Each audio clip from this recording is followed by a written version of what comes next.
Going on, guys?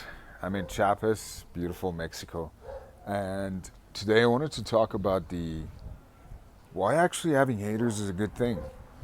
You know, a lot of us actually run away or they resist having haters. We want to be liked, we want to be approved, which is normal.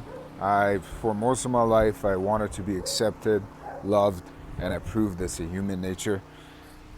And I've been realizing more and more having haters is actually a great thing for your personal growth and spiritual growth because it makes you face your insecurities. Let's be upfront. Like when these guys, if it's an intelligent hater, these guys want to actually point on things that might hurt you. Okay? If you're a YouTuber or you have a different perspective on the way you see things, they want to point out those areas to you. They want to actually press your buttons and get a reaction out of you. Okay? Now, to fully explain what I mean, I like to give a story, like a mythology. We're probably familiar with Greek mythology, like Hercules, all these gods. Now, because I'm Persian, I like to bring in a Persian mythology. And so there was this guy similar to Hercules. His name was Rostam. This guy was all powerful, undefeated. And the way he gained his power was by swimming in this pool. It was a sacred water that anybody that swam in this water would gain all this strength. Now, one time before the battle, he goes into the water and he starts swimming as usual. And what happens is a leaf falls down the tree and it gets stuck on his ankle, I believe. And because of that, the water doesn't really flow into the ankle that much as the other parts. So it becomes a weakness, and somebody sees that when he's swimming. And this guy that sees what happened, that saw what happened in the pool, he goes to the other side of the battle and he mentions, hey, so Rostam has this weakness that if you shoot an arrow in his ankle, he's gonna, because his body was kind of like armor. There was nothing that could get through to him. So there was this one part which the leaf fell down that could actually go through. So he says that to the other side. Sure, behold, they shoot the arrow in his ankle, and he starts bleeding, and all that stuff happens.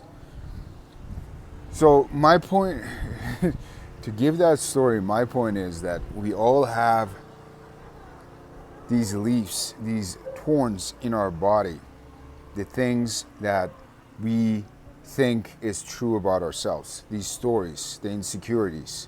Like if I feel that my nose is too big, or my accent is funny, or I feel I have some shame around different areas of my life, then when somebody points that out to me, I'll have a reaction. I'll actually feel the pain, and that is a good thing. Sometimes when we're in the midst of it, we think they're actually attacking us. But the whole point is for you, in order for you to be unshakable, you need to feel these emotions. And to be able to feel these emotions, it's good to have these triggers come up.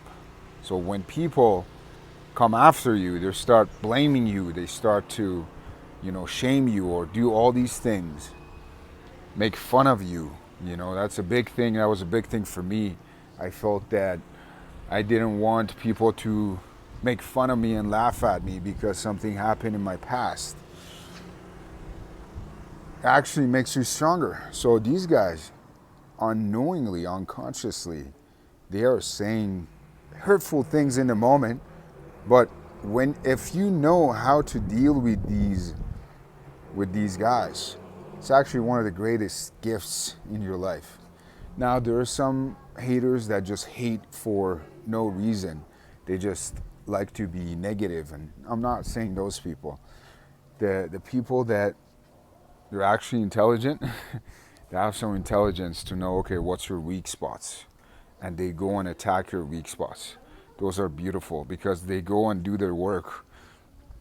And when you start becoming more embodied version of yourself, more as in more in acceptance with who you are, then it doesn't matter what they say. It's just gonna brush off because it doesn't really matter. Because I know that's not true. Like if somebody comes up to you and say, "Hey, you're a donkey," like that's not true. I'm a human. So if somebody comes and wants to laugh at me or wants to accuse me of not being real or any of that sense, I know it's not true because they're saying something about me that I find is not true for me. So they can have any perspective, but I know it's not real for me. So hope that helps. More videos to come here.